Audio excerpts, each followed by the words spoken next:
My name is Miles Turner, and I am the founder and CEO of Gator Guard Mouthguards, a company founded by dental professionals with a simple idea in mind: to combine rapidly advancing technology with traditional methods to create a better custom mouthguard. And now, the first question that you should have is, why should I care about this at all? The next video shows you exactly why. Little friendly fire, but Tang gets the three right in the mouth. Pascal gets the three, talking to the trainer, he pulls it out, and he says, how much do I get under my pillow? Hasn't missed the shift. Well, Mark Tavares stunned a little bit in that last shift, and he's checking his teeth right now. Looks like he just pulled one out. The other bench thought it was a stick, but it was the puck, and yeah, caught him right in the lip. Puck flipped into the LA zone. Danielson got a high stick, and there'll be a penalty here to Jake Muzzin.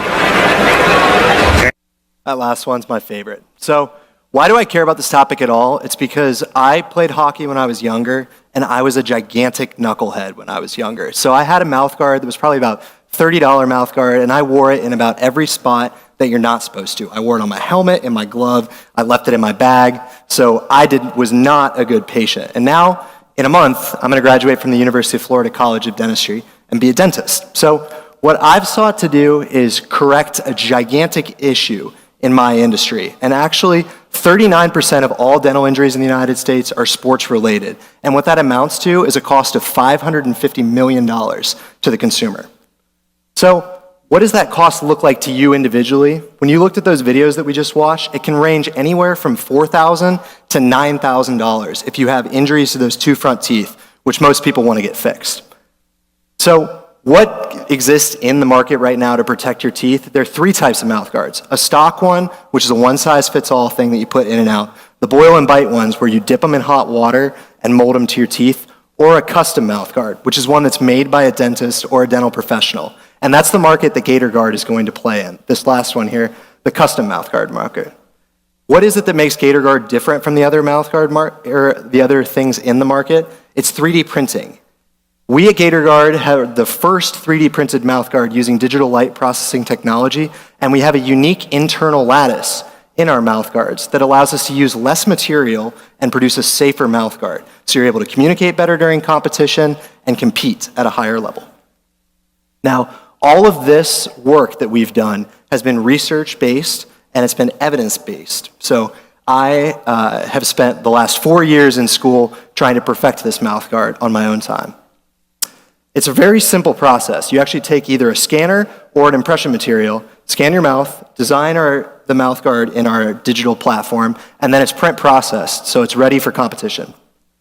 Now, we're gonna produce two different mouthguards at Gator Guard Mouthguards. We're gonna produce a base model, which is one that will be sold directly to the consumer. And I actually have a version of what that kit is gonna be right here. They're gonna get a package with 2 impression trays and the material to make a mouthguard. And I did this morning. So I took an impression of myself. This is what's gonna be sent to our labs, and then we're gonna send you back a custom mouthguard with an internal lattice on the inside of it. So this is one that's gonna be sold directly to the consumer.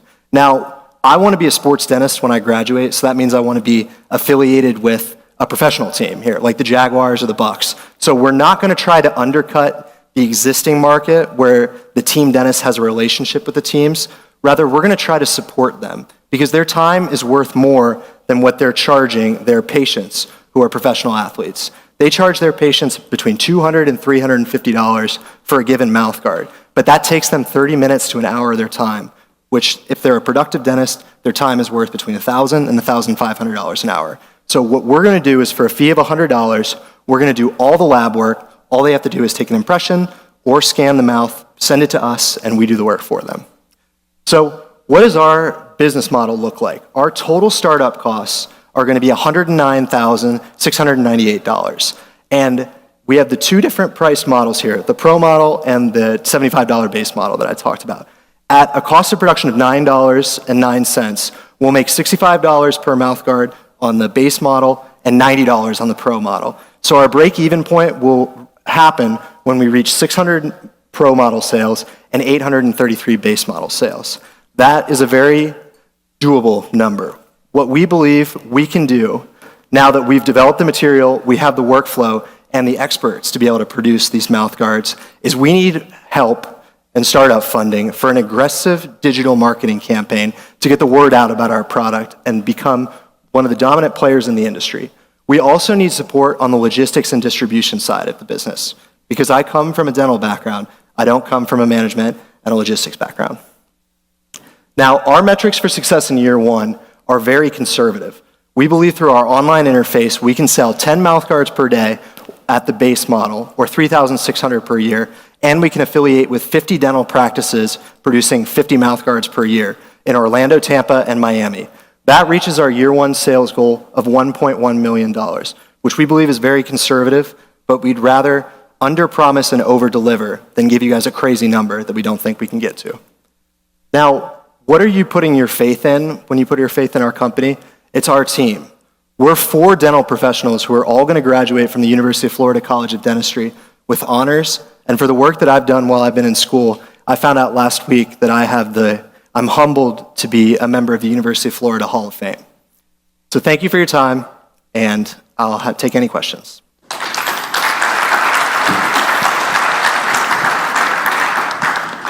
Miles, great presentation. The unique lettuce that you have in your mouth guard, is that something that you and maybe the university own in terms of intellectual property, or is this something that anyone with a 3D printer can print tomorrow? Anyone with a 3D printer who spends enough time can figure it out, so we don't own the proprietary technology at the moment, to be totally honest. And that was intentional because anything developed while we're students with university property would be owned by the University of Florida.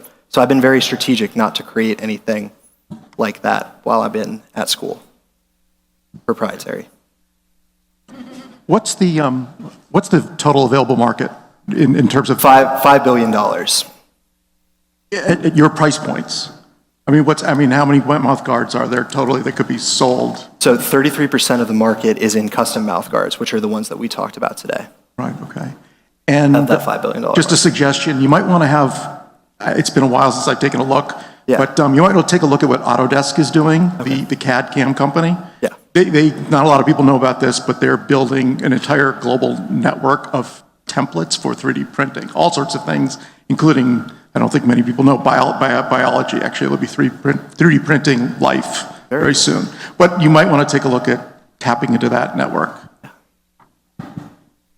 I really like this landscape. That's a really cool solution that we're seeing a lot of. Venture South's actually leading a deal in a similar 3D printed medical device technology for sports med tech braces. So we really like stuff like this. Our main question when we come across companies that are 3D printed specifically in the custom is, what does an exit look like? So who are the players currently doing this? Why aren't they doing this? And why aren't they evolving? Yeah, so I think the current players that are using them are traditional mouth guards, which are made with this suck down machine, and it's plastic, so it's not 3D printed. And it's dentists who are delivering the mouth guards to them. So what we're looking to do is become the lab for the dentist. The dentist is spending their time making these individually. We'd like to do that work for them so they can spend more time on their procedures and their production. And would they use your software to scan the patients and then it's be sent to you for production? Yeah. So it's very commonplace in a dental office now, and in the next 10 years, you'll be behind the ball if you don't have a scanner in your office, and you just send it as an STL file to our central hub. Gotcha. Okay, great. And I just have a silly question. Why did you not include Jacksonville in your markets to look at, given you were going to come talk to us today? In the immediate future, our 3 founders who are graduating next year, none of us are moving to Jacksonville right away.